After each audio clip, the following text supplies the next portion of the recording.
What's going on, y'all? We back. I thought it couldn't get any worse. Another video by Jimmy High Roller, you already know.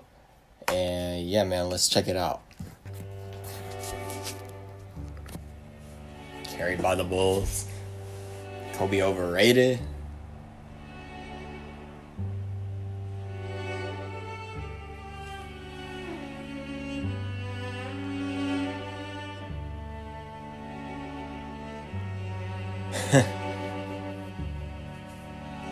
Hold up. I wanna read this. Beat Lakers, beat Blazers, saved by Paxson. Dang, Paxson retired because of gambling debt. Gary Payton injured, beat by a baby Shaq and Penny, saved by Kerr, pushed off on Russell. Yo, I've seen these comments a lot, bro. It's actually really funny how people just be hating like this. I actually think it's really funny how they just summarize every year.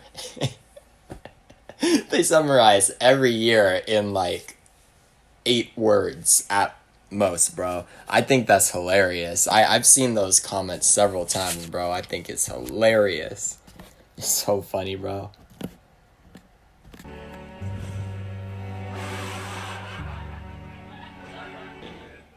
The good old hot take. The necessary evil of the sports world.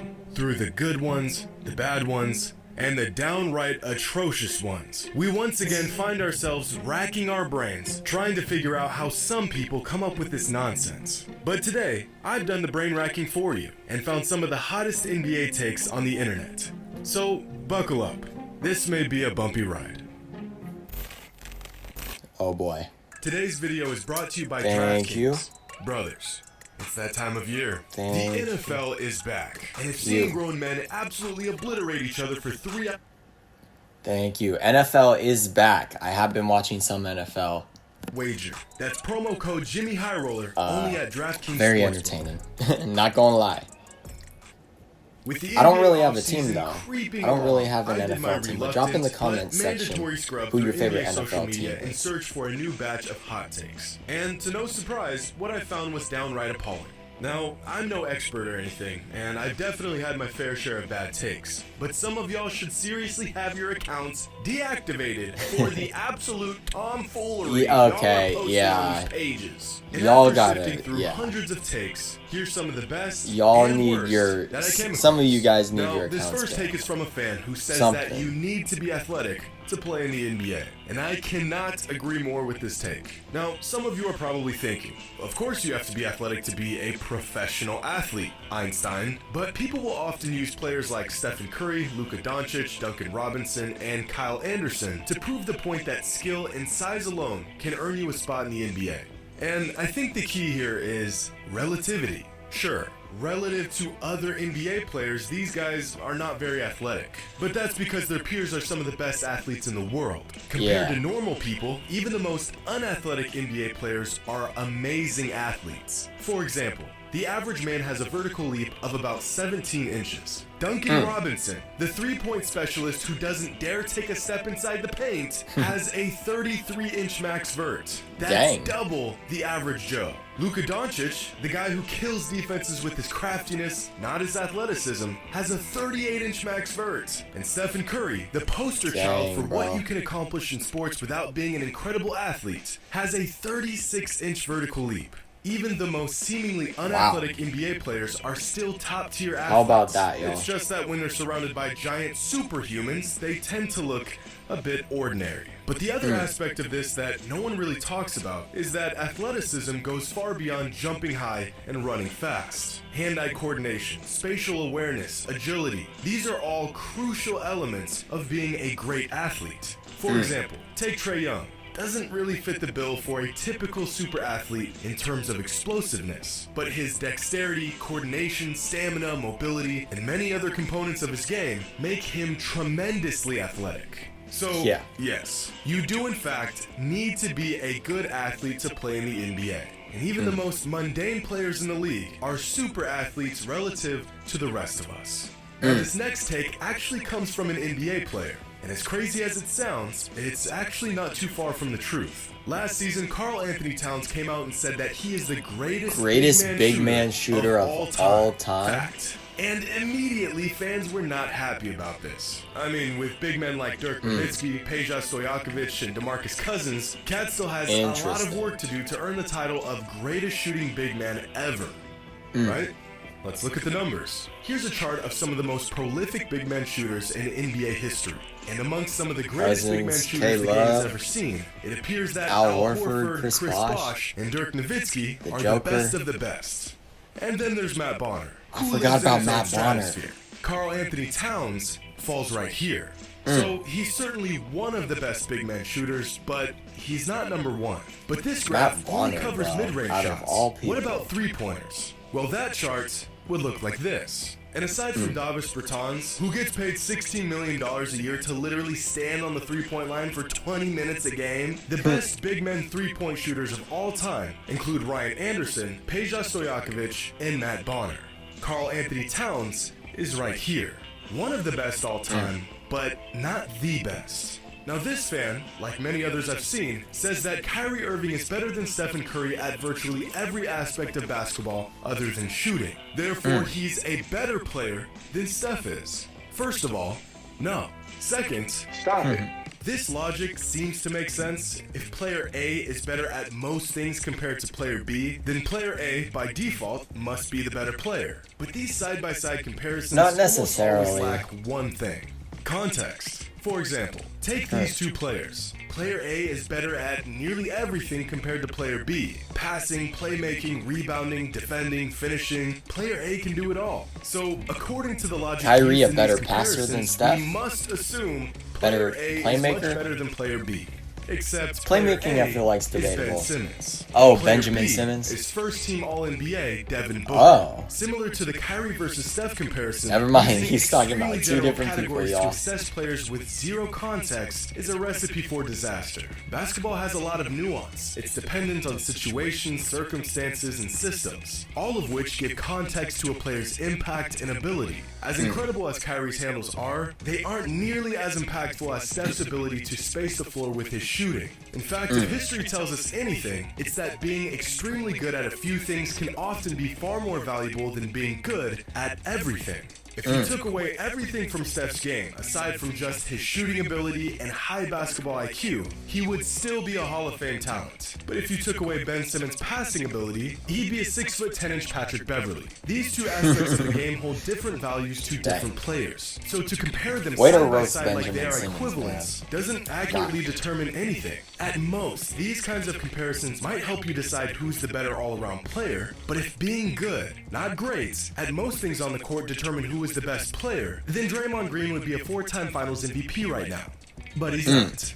Now this next take is one of the more interesting takes I've heard recently. This NBA fan says that the top 8 players in the league going into this season are the best top 8 players the league has ever had at any given time, making this era the best era in NBA history. Those top 8 players being LeBron, Durant, Giannis, Kawhi, Steph, Jokic, Luka, and Embiid. And I gotta say, that is one hell of a top 8. Every one of these players, aside from Luka and Embiid, either has an MVP or a Finals MVP. I'd say that is a great top 8. There's no denying that. Without a doubt, this is one of the most talented and accomplished group of players in NBA history. But is it really the best? Well, there's definitely been worse years in the NBA, like throughout the 70s and early 2010s. Oh no, let's see what 3 Jimmy or has to 4 say. players were I don't know, I'm just above thinking right everyone now. else. But there's also been years where the league has featured a large group of some of the greatest players all in one season. Like in 1996, when the top 8 players in the league consisted of Michael Jordan, David Robinson, Patrick Ewing, Charles Barkley, Gary Payton, Hakeem Olajuwon, John Stockton, and Karl Malone. This is a stacked group of 8 and one of the most exciting eras in NBA basketball. But I think we can do better. What about the 2003 NBA season, when the top 8 players in the league were Shaq, Kobe, Duncan, Garnett, McGrady, Dirk, Iverson, and Jason Kidd? This group contains 3 top 10 players in league history and 2 more players who are generally considered top 20 all time. But I still think there's one NBA season that tops this one in terms of all-time talent. Back in 1988, the league was shifting from one era to the next, and within these two clashing generations of basketball, fans witnessed what I believe to be the most loaded group of players the league has ever seen. Michael Jordan, Larry Bird, Magic Johnson, Karl Malone, Kareem Abdul-Jabbar, Hakeem Olajuwon, Moses Malone, Isaiah Thomas, and Charles Barkley. Okay. That's 9 players. Oh my All goodness. of them generally considered top 25 greatest to ever play the Alright, game. y'all. in Yeah, the that's- league, that's all in the tough. same season. That is Outside tough of to an argue aging Kareem, against, bro. Every single one of these players was in their prime in 1988. That's Wow. five consensus top 10 players of all time playing in the same season. Now, if we compare these two groups of players, I honestly think it's not even close. But only for the simple fact that the 2022 group has a handful of young players who still have a lot of time left to add to their resume. And I do think that Yeah. this 2022 group does have the potential to be the greatest collection of players in one season. Only time will tell how this group will pan out. Ask again in 2022. about 10 years. A lot of and we'll those have guys answers. are But still for now, young, you know, and still have a lot remains to by prove, far like you the said. most loaded year in NBA history. Oh no, man. Now, our last take for this video has virtually become a matter of fact over the years, but I'd like to make the case against it. This fan asks the question, when it's all said and done, Best which trio? LeBron-led super team will be viewed as his best? Which means by default, he believes LeBron has been on multiple super teams. And as popular as this take is, it's not a good one. LeBron has really only been a part of one super team, and that was the Miami Heat. The Cavaliers from 2014 through 2017 were not a super team. And if you even say super team and 2022 Lakers in the same sentence, you're a sick individual. When the Cavs assembled their big three, the potential of this team and the public perception of this team far exceeded their actual ability. By the time this Cavs team won a title, they had one superstar, one all-star, and one fringe all-star player. If this is the criteria for a super team, then that would mean that the 2021 Jazz were a super team, the 2021 Nets were a super team, the 2021 Bucks were a super team, so were the 2022 Warriors, the 2022 Celtics, the 2022 Suns, Wow, the 2021 wow, wow, 76ers, wow. and the list keeps going and going and going. In Oh, fact, man. if we just take the box Bro, plus minus Jimmy of the is Cavs' going big three in and on compare it this, to bro. teams over the last few seasons, On this whole you super can see team. that they This were whole good, super team but deal. far from some all-time super team. You'd never look at Embiid, Simmons, and Tobias Harris and call them a super team. You'd never look at Kawhi, Paul George, and Montrezl Harrell and call them a super team. You'd never look at Giannis, Middleton, and Drew Holiday and call them a super team. And yet, the combination of LeBron, Kyrie, and Kevin Love were on this level by the time they won a title together. And if you even consider the 2022 Lakers with LeBron, Westbrook, CP3, and AD Harden, and as Clint a super Capella. team, just stop. We know what you're doing. LeBron has played on a handful of good teams throughout his career. Some of them were great, but he's only been a part of one super team. And unfortunately, that's all the racking my brain can handle in one sitting. Make sure to leave your NBA hot takes in the comments below. Of course, the hotter, the better. Bro, I like how he's always addressing these hot takes, man. I like it. I like it. He goes in though. He goes in on these topics, man. Really breaking them down, talking about them. I like it a lot. Let me know what you guys thought about this video. I will catch you all in the next one.